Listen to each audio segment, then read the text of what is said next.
Talagang dinamay na ni Anjo Iliana kung saan, ay may buwelta ito sa dating kasamahan na The Barkads.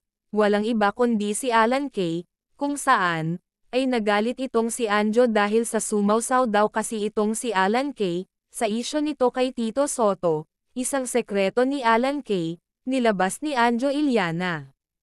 James Yap damay sa isyo, buong detalye alamin.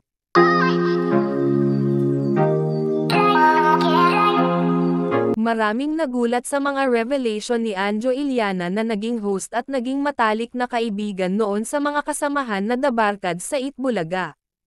Ang tinuturing na kaibigan noon ay naging kaaway na ngayon ng halos ng host ng Itbulaga itong si Anjo Iliana.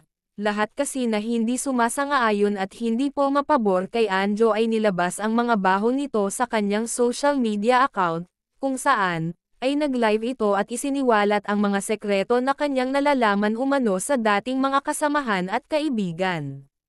Matapos makita ni Anjo Iliana ang di umano'y reaksyon ni Alan Kay, tungkol kay Tito Sotto at Anjo Iliana, ay tila hindi nagustuhan ni Anjo ang naging reaksyon umano nitong ni Alan Kay, kung kaya't naglabas ito ng isang sekreto ni Alan kung saan, ay maraming magugulat sa sinabi ni Anjo tungkol kay Alan Kay at kay James Yap. Narito pakinggan natin.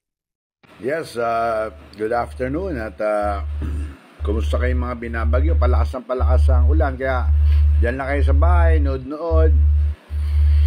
Ay meron na ako nakita na may reaction yata si Alan Kay. Dahil dun sa mga supporters natin na nagpapatakbo ko ng pinapatakbo ko ng senador. Ang tawag na nga sa akin ngayon ay Kuya Sen. Bakit kaya ako tinawag na Kuya Sen?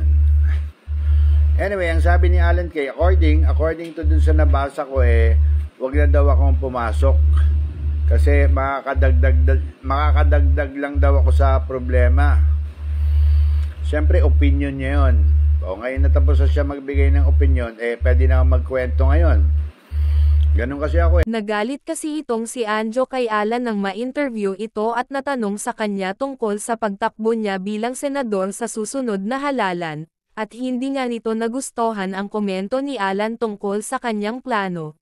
Sabi nga ni Alan Kay, huwag ka nang dumagdag sa sakit ng ulo ng Pilipino, dahil dito, siniraan niya na itong si Alan Kay nilabas ang sekreto nito at dinamay pa si James Yap. Siraan mo ko, kwentuhan kita. Yan. Unang-una, si Alan Kay, masama loob ko dyan dahil binentahan ako niyan ng Lincoln Navigator na napakamahal. Parang nasa 2 ewan ko i-correct nyo kung mali ako, parang 2.6 million na Navigator. Lincoln Navigator SUV. Hindi ko alam, yung binenta sa akin sira pala. Yung alalay niya nung pagkatapos ibenta, sabi sa akin, naku, dapat di mo na binili yan, sirain yan. So in other words, bukod sa nabili ko ng 2.4 million, nagpinaayos ko yung, ano kasi yun air suspension, gumastos ako ng 900,000, tapos nabenta ko na lang siguro mga 1 million kay R33, yung kaibigan ni, So masama loob ko, sabi ko, masamang ugaling baklita pala to. Simula nun, hindi na ako masyado nagdidikit dyan. Tapos nung araw, ang yabang yan dati, lahat daw ng basketball player na amateur, binubuking niya. Sabi ko, paano mo na bubuking yan? Binibigyan lang daw ng rubber shoes, tapos inuuwi na. Pinagmamalaki niya dati yung dalawang magkapatid na taga San Beda. Lagi naman niya niyayabang. May nagtanong, ewan kung si Joey De Leon ang nandun. Tinanong, si James Yap. Tumatawa-tawa siya, tapos umamin siya na dinala niya daw si James Yap sa bahay niya dun sa Tandang Sora at binigyan lang ng magandang rubber shoes na booking na niya. Ayan, James Yap, galing kay Alan Kay yan na na-booking ka na daw ni Alan Kay. Sa kanya mo tanungin, siya yung nagkikwento eh. Hindi ko alam, baka nagyayabang lang yon. Pero pag mga ganon, dapat yun hindi na kinikwento, di ba?